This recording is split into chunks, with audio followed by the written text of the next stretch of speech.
Suicide Squad Kill the Justice League. I got one more in me. And this is probably the last Suicide Squad video I'm going to make until a retrospective on Retro Rebound a year or two into the game's life, if it makes it that far. But otherwise, this is it. And I had to get some feelings off my chest. I love DC. I read a lot of their comics.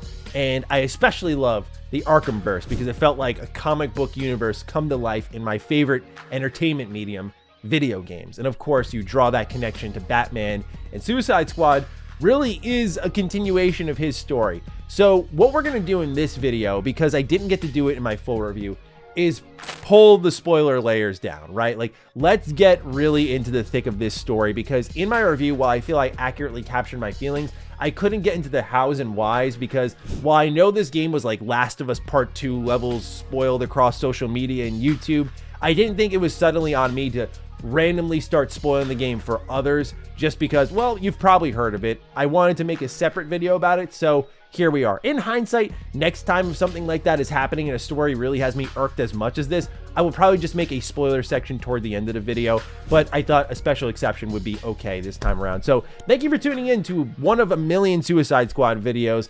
I hope you're doing fantastic. And again, spoiler warning, we are going to get into the thick of the Suicide Squad story here today. So with that, let's begin. But before any of that, we got to talk about today's sponsor.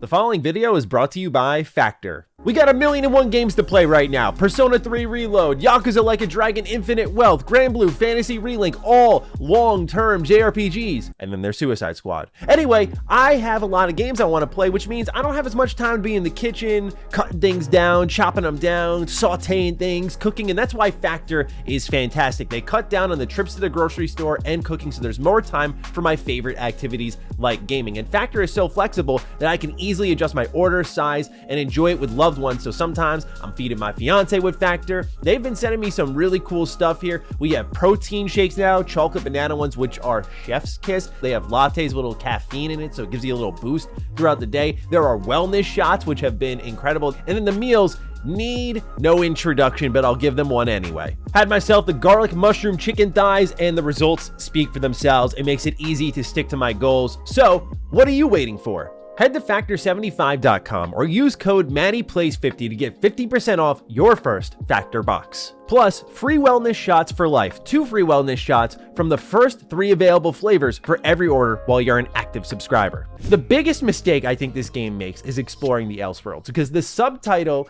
is Kill the Justice League. A very alluring concept, right? Like, oh my gosh, we're going to play as the Suicide Squad and we are going to wipe out the heroes we know and love. Part of the problem with this is the game felt rushed, because as you meet these heroes, you want to get to know them better because then their deaths hit harder. And they handled this exactly like how the DC universe when it came to the movies did, where they rushed into a Justice League movie without properly building up with individual movies, kind of like Marvel did with the MCU into the Avengers, right? They didn't do that, so they rushed into like a Justice League movie, and then they did an Aquaman movie afterwards. Like, what are we doing here, right? And it feels the same way here. Like, we know there's a Wonder Woman game in development. I know synchronizing games across multiple studios is difficult, but that would be fun and ambitious and different, right? And so you have a Wonder Woman game in development at Monolith, and like, filter that into the Arkhamverse, and then make a Flash game, because Flash is one of my favorite superheroes. I would love to see a dedicated Flash game, especially with how well I think they captured his personality here in Kill the Justice League. I would have loved to see more of that, right? Build into these characters, because that gap is felt mostly with Batman, of course, because I have to spoil Arkham Knight as well, so I apologize. If you haven't played that game, please do. Phenomenal game. But at the end of Arkham Knight, Batman pretty much retires. And so there's been this big gap in time where there was an indication in the secret ending that like there's going to be this new Batman, like something's happening here. And Suicide Squad kind of picks up, and it just seems like it's been business as usual with Batman, even though his identity was revealed. And so the reason I start with the Elseworld concept is because there was no time to build up any of these heroes. So when they die, their impact is minimal. Then you introduce this alternate reality narrative plot point, right? Which effectively says, hey, these characters aren't permanently dead. They're probably alive somewhere else in some other universe, and they can come back in some way. Like, maybe the Arkham Batman's dead, but like this other Arkham Batman can come from that universe into this one. Like, they're not permanently dead is how I kind of took it. So it immediately softens any sort of narrative punch, and they introduce that right ahead of killing off the rest of the Justice League. So I think that this to me is such a narrative cop-out. The multiverse is such a weak narrative plot point because it exists to undo things, because I think about the money and the business realities, which maybe I shouldn't as a critic, but like, is DC really going to let, you know, this one studio kill off all the Justice League? What about the Wonder Woman game? Are these in the same universe? Like, can we do a Flash game? The Flash is dead now permanently. Like, there's going to be ways to undo it. And comics have done that in the past, right? There's always a way to undo a death. They find a way. So it's not just video games, it's not just movies. It is in the comics too. So it's not this unfathomable thing, but it definitely felt like with the introduction of the multiverse, like, okay, we're going to undo this at some point. See you when we do. So immediately any impact I feel is truly lost with Suicide Squad Kill the Justice League on that front. When I look at the deaths of all the heroes in the game, each one is handled in a particularly strange way that left me feeling off. Like when you fight the Flash in that first boss fight, right? I enjoyed that. I know that was probably in the early goings of the game where maybe I hadn't understood the rules of the game properly at that point. But, you know, watching the Flash boss fight play out, you know, the tornadoes coming in, I'm like, okay, this is kind of cool. I like how they're playing with his speed. He's a little bit of a hard target to hit. Like, this works for me. And when I kill him, I'm expecting this back and forth during his death. But it's like there's this gap and you just find him lying dead on the ground. And I can't tell if there was something removed or if this was supposed to be deliberately cold. Like, there he is. He's dead. Nonetheless, one of the big moments in that death of Flash that people took umbrage with was Boomerang taking a piss on the Flash after he's dead. I personally didn't mind this because I thought this is trying to underscore that the people you're playing as are not heroes. Like, you are basically the villain group and you are fighting the hero group that would be your friends or capturing you if not for Brainiac. But I feel that as the game goes on, because these anti-heroes soften up, especially Harley Quinn, that moment there would have worked if they were just pieces of garbage the whole playthrough. But because they kind of warm up to each other and to the situation and to the heroes even, it feels like this very out-of-pocket random moment that is disrespectful toward the hero.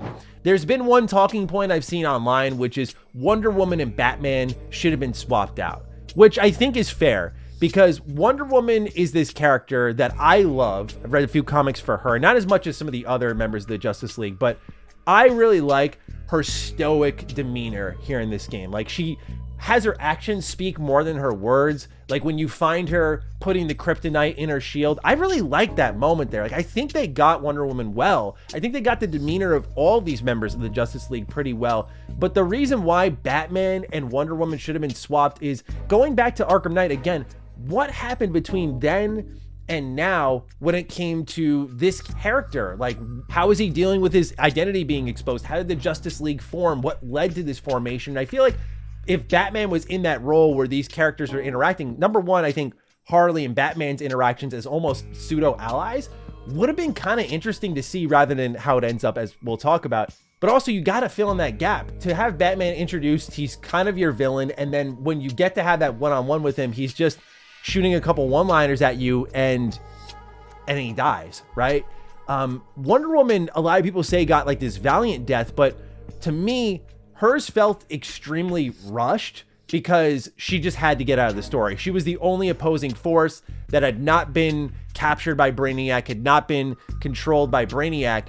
And so when she goes down fighting and the Suicide Squad's kind of standing there staring at this all going down, I get they're kind of frozen like, this is Superman. And I was pretty captured by the scene, but the way it was going, it just felt like, what are we doing? Like, are you going to do anything at all? And then once Wonder Woman's like about to die, then they like throw something at Superman's head and she dies anyway. It was such a weirdly handled scene that just felt like we don't know where else or how else we're going to kill this character. She needs to die, and so we are just going to do it here and now without much thought given at all. So yeah, I think that Batman and Wonder Woman should have been swapped when it came to their narrative purpose, but I also can't act like I despise Batman kind of being the play-by-play commentator. It was cool hearing Kevin Conroy in a role as Batman that I'm not used to, right? Just like menacing and plotting and evil. It sounds like he had fun with it, and I thought that was really cool. So let's talk about Batman some more now, right? Because that's kind of the heartbeat of what's wrong with this story is how he's so out of it, how there's very little fill-in on what happens leading into his death. And also, I think that boss fight of his, which had so much potential with the Scarecrow Fear Toxin. I like the idea of being on the receiving end of what you did for 3 games. Like, you see the perches, and you see the way that you play with Batman's fear, and usually you're the one doing it to the enemy. So to be on the receiving end of that was cool. And I thought this almost stealth-focused MGS3 style sniper boss fight would have been pretty cool for Batman, right? Like, he's just hiding around, you gotta find him. But instead, you're wandering through like an obstacle course, like a bunch of things blocking your way, and shooting random like puffs of smoke and bat signals flying your way, and rehashing that 1, 2, 3, 4 times across all these characters. I did like the minor twist where Batman managed to trick one of them, and Harley was like, wait, that wasn't me. And then you fight this giant raid-like boss that's Batman, and all of a sudden he's bloodied on the ground. I just think the boss fight, that was to me like the worst in the game. It was just, what are we doing here? Because these moments where Batman was menacing and creepy were just shoveled into these very linear sections of the game. Like when you first meet him and he's killing all of these cops and he's beating the snot out of Flash, and then you're walking down like a hallway with a flashlight. And I'm thinking like, okay, cool, this could be kind of creepy, but it's all so linear that it just kind of ruins the game's flow narratively for me. You know, when he goes and dies, right? They have Harley Quinn bring Batman out to a park bench to assassinate him, basically, publicly, to draw in Superman.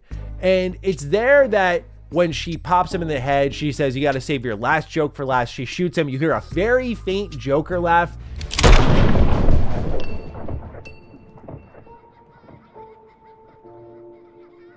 And Batman is there and dead. Here's the thing. I think it's totally cool to kill Batman. Like, I am okay with that idea, but it felt like a complete lack of recognition of what this character was. For him to not die as a hero, right? To have Flash be the one character who breaks out of that Brainiac brainwash for a moment and says like, you have to kill us. You have to kill us to stop this. And then go back. Did Batman not have any sort of humanizing moment whatsoever, and to just get capped right there on a park bench? It's cold. And that scene did make me feel something. I was very sad when I saw it happen. I was like, man, this is so disappointing. Like, what, he deserved a better death. And that's the thing, is I wasn't sitting there going, how could you kill him? It was just, he deserved a better death. And we see that so many times in games, as they go for cheap shock value. And I know they thought probably at Rocksteady they built up to this because he was one of the last deaths, but he dies and then it's on to the next, and it's on to the live service part with Brainiac. Like, it's not good at all. And I just feel like if you're gonna kill Batman, he does have to go out in a Wonder Woman-like fashion, in that he goes out fighting for the thing that's right. He dies on his own terms, because when you spend that many games with him and you see how close he came to dying so many times, moments where I thought he was going to die, because, you know, if you've played the Arkham games, you know they're not afraid to really kill major characters in those games. So to me, I feel like, okay, if he dies, let him die on his own terms. Let him die fighting for what's right, and for him to just be completely brainwashed. And then I saw this great comment in my video that I think is really true, is that I don't know if the Joker would really have killed Batman, because Joker needs Batman to give him purpose. And I thought that was a fantastic point. I apologize, I don't have the commenter's name up right now, but I thought it was a fantastic point, because then it feels like Harley Quinn has kind of betrayed the values of Joker. And you don't know if that's almost because she doesn't understand it, or because she spends so much of the game going, oh, my stupid ex, oh, my crazy ex. Like, she suddenly hates the Joker. And I don't get that, because I'm like, weren't you like obsessed with this guy? Anything he wanted, like, you were literally trapped in Arkham because of him. Like, you would do anything for him, ride or die, right? Like the crazy couple. And suddenly, like, he's your crazy ex, you're above him, and you're shooting Batman and you're taking him out. Like, I get the closure for her. I think there is something to be said there. But overall, man, I just felt like that whole handling the situation needed more time to be fleshed out. I don't think it's wrong that Harley Quinn is the one who pulled the trigger. I think that would have been the most fitting character out of everyone. You saw it coming, right? Like, if you weren't spoiled, when you saw Boomerang take out his arch nemesis, you knew, like, okay, they're gonna give Harley Quinn the Batman assassination, right? Like, oh, Deadshot took out Green Lantern, cool.